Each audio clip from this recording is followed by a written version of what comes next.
Everybody, welcome to the first of a few challenges I'm going to be doing here for the My Little Scrapbook Store Hollywood Crop, aka the Scrappies. Um, Over on the My Little Scrapbook Store online crop group, you can come and there are 25 challenges based on movies, and we would love for you to help to participate in that. For every challenge that you enter, you are entered to a random drawing for $10 of a My Little Scrapbook Store credit, and that just allows you to buy more wonderful scrapbook supplies. So the first challenge is a black and white challenge based on old movies, and I am using 49 and Market collection, and I'm doing a picture from my daughter's prom back in 2014. So I have determined that I had a lot of pictures from 2014 that I did not scrapbook just because of circumstances. So I'm using this crop to go ahead and scrapbook those. The black and white challenge seems to be the one I always struggle with because I'm not a black and white scrapbooker. I am much more of a bold colors, mixing pattern paper kind of scrapbooker. So what I decided to do for this was I've been watching a lot of Shamel videos, and she had done a video or a layout where she had made columns of paper on a background and used that kind of as her own version of pattern paper. And I thought that would be something that I could do with this challenge, is take some of the black and white papers that I have and make a column in the middle, kind of columns in the middle, and kind of design my own paper. And that is 100% what I ended up doing.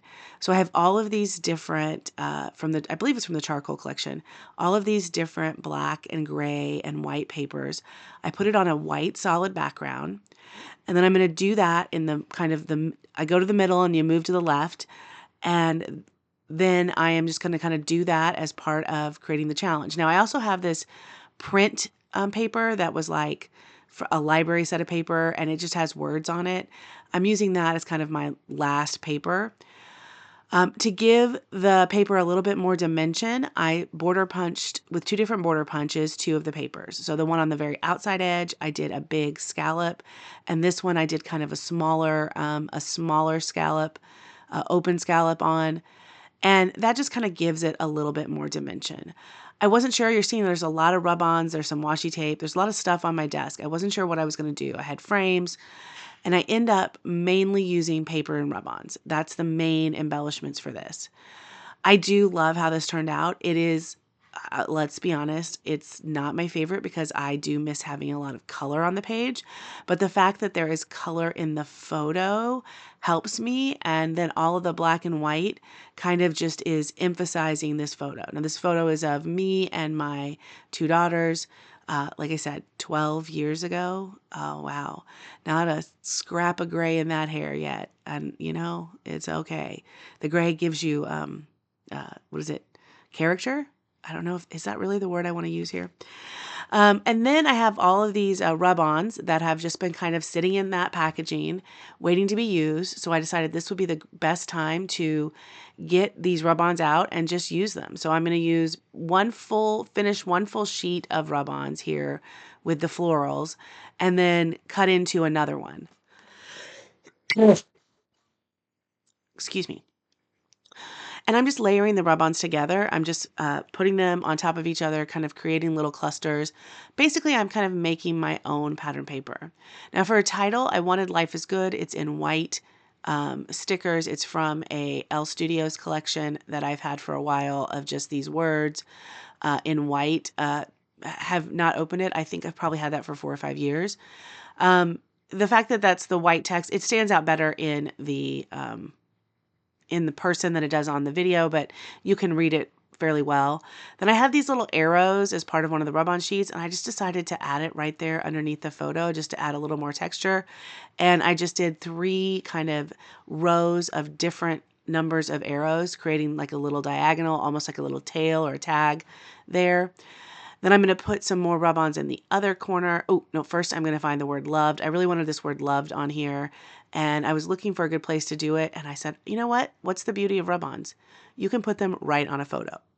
Now, I use matte photo paper, and I think that helps. If you have glossy photo paper, you can also do it on there, but I'm not sure it shows up as well.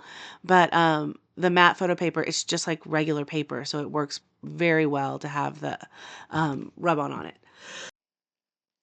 I'm sorry there. I had to pause because I started coughing. I am getting over a cold, and I'm going to tell you, recording for 7 minutes straight of talking is something that's a little bit more difficult right now. I'm going to continue with the second sheet of rub-ons, and it has a couple of borders, a couple of just background strips. There was a time when rub-ons were super popular, and then they went out of fashion, and then 49 and Market kind of single-handedly brought them back, I think. And this layout just reminded me how easy they're to use. It took something that was kind of a boring page and turned it into something that was alive and vibrant so quickly. Now I'm going to go to the rest of the die cuts I have. So there's a lot of hearts. There's a couple labels. I am probably going to trash the rest of that sheet, but there was a lot of stuff on here, on a few of those. And then I'm going to go, I have one more. Oh, nope. This one says family is everything.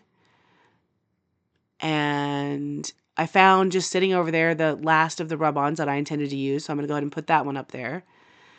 And then I have a sheet of leaves and butterflies. So I'm going to cut out, technically they're moths. I'm going to cut out a couple of the floral pieces and then 3 of the moths in black and white. And we are going to finish this page. We're going to go ahead and put that leaf up there, and then we're going to put one of the florals up in the upper right and one of the florals down in the bottom. And it just turns this page into, I mean, all of a sudden it kind of came to life with just a little bit of the addition of these rub-ons and these die cuts. There's not a sticker on here. There's not a lot. And when I say there's not a lot of embellishments, I didn't go to a sticker pack. I'm using just what I have. And I think that's really the way to go with some of these challenges. So the My Little Scrapbook Store challenges, there's 25 different challenges. They're set into categories. The first category, which is challenges 1 through 5, are color palettes. So this is the black and white. There's a pastel, there's a bright, and there's a metallic. So if you had, make sure that's right. Black and white, pastel, bright, metallic. I'm missing one. Oh, Western. So there's wood grain and natural textures. And it's really fun. So you can just participate by doing the 5 color palettes. Then we have tool challenges and idea prompts and kind of classic sketch and bingo board challenges.